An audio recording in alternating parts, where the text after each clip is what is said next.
De la situation du moment, le caractère sacré du texte mais disparaît.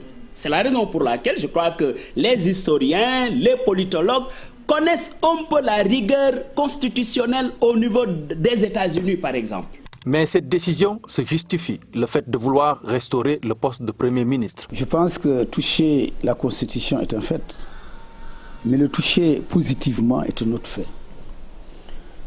Moi, depuis le mois de mars, et même avant, j'avais demandé et j'avais écrit au président de la République pour lui demander de ramener le poste de Premier ministre. Parce que j'étais convaincu que s'il y avait un Premier ministre lors des événements du mois de mars, les choses allaient se passer autrement. Et tous les Sénégalais doivent comprendre que c'est le moment de la relance.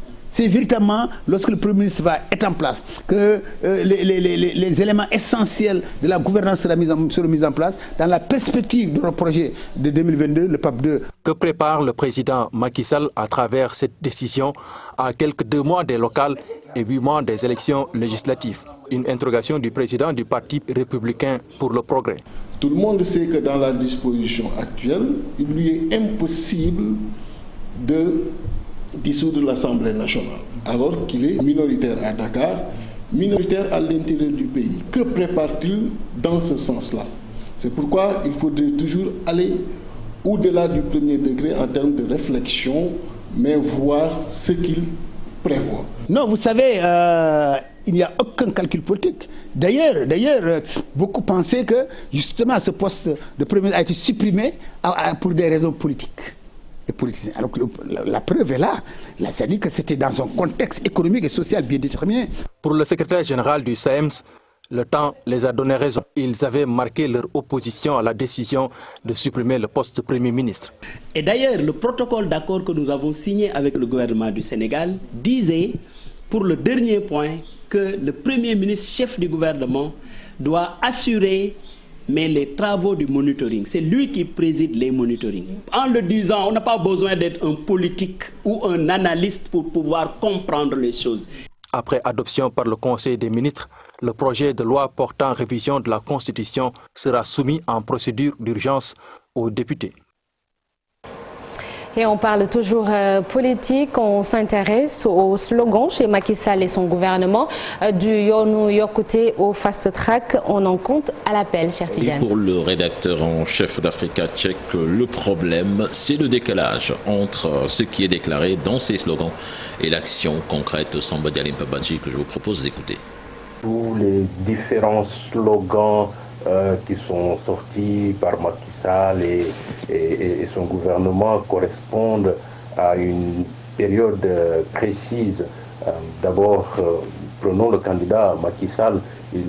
Son slogan Yoonu Yokkute était un slogan qui allait de pair avec son programme de campagne qui avait le même nom.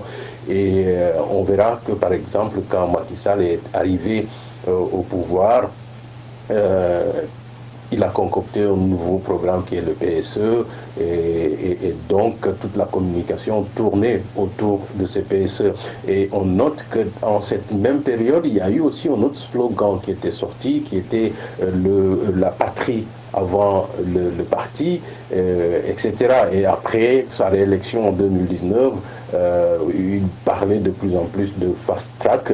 Il ne faut pas oublier qu'il y avait aussi un autre slogan, accélérer la cadence, utilisé par un de ses anciens premiers ministres. Ça donne juste cette impression qu'on est dans l'action, mais il ne faudrait pas juste que ça soit juste de la proclamation, il faut que les slogans justement permettent d'épouser l'action, de donner vie à ce qu'on est en train de poser. Je pense que le problème avec les slogans de Macky Sall, c'est que on a surtout cette impression de décalage entre ce qui est proclamé dans les slogans et les actions concrètes. Démarrage officiel de la campagne de commercialisation de l'arachide à Louga. Toutes les mesures sont prises pour le bon déroulement. Au total, plus de 120 points de collecte ont été installés. Les opérateurs agréés sont au nombre de 40. Et puis au niveau de la Sonacos, déjà plus de 150 tonnes ont été réceptionnées. Dame Touré, directeur de la Sonacos Louga, je vous propose d'écouter. Comme je viens de le dire, les équipements sont déjà rénovés et mis en place. Donc le matériel, comme vous le constatez, le matériel de réception est rénové, est mis en place. Bon, donc, et le personnel aussi est mis en place, est en train d'être mis en place.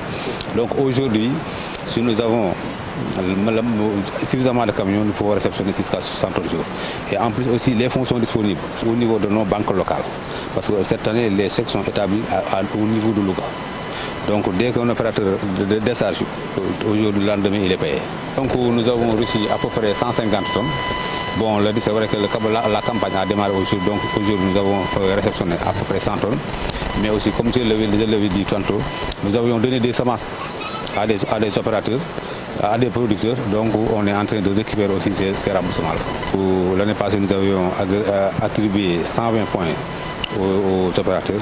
Cette année aussi, nous avons attribué 120 points à une quarantaine d'opérateurs.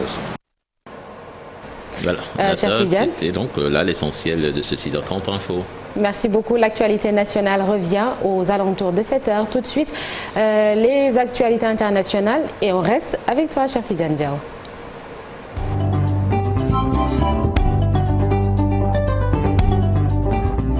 Et c'est parti, cher. Direction la Gambie, Nata, avec la commission Vérité et Réconciliation qui a rendu son rapport jeudi au président Adama Barrow. Ce fruit de 2 années d'audition de victimes, de témoins et d'auteurs de crimes commis sous l'ancien président Yahya Jammeh en exil en Guinée équatoriale. Dans ses recommandations, la commission appelle à des poursuites judiciaires contre les auteurs de ces crimes. En Russie, un accident dans une mine de charbon fait plus de 50 morts. En Sibérie, 46 mineurs et 6 sauveteurs. Une nouvelle catastrophe donc qui frappe ce secteur. Le Royaume-Uni va interdire les voyageurs de 6 pays d'Afrique en raison du nouveau variant Covid-19.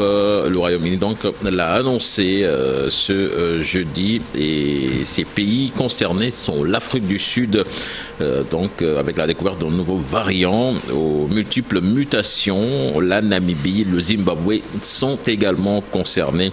Le secrétaire d'État à la Santé, Sajid Javid, a indiqué que tous les vols donc, en provenance de l'Afrique du Sud, de la Namibie, de Lesotho, des Swatini, du Zimbabwe et du Botswana seront suspendus à compter de ce vendredi à 12h temps universel. Le Maroc également suspend les vols réguliers à destination et en provenance de la France alors que la situation sanitaire se dégrade à nouveau dans l'Hexagone. La mesure annoncée par le ministère marocain des Affaires étrangères devrait donc entrer en vigueur à partir de ce vendredi à minuit heure française mais a été reportée au dimanche 28 novembre. L'annonce intervient donc quelques heures après le renforcement des mesures sanitaires en France. Voilà, Nata, c'était là l'essentiel de l'actualité internationale de ce matin. Merci beaucoup, cher Tidiane Diao. Tout de suite, nous retrouvons Chérif Dia pour la une des journaux.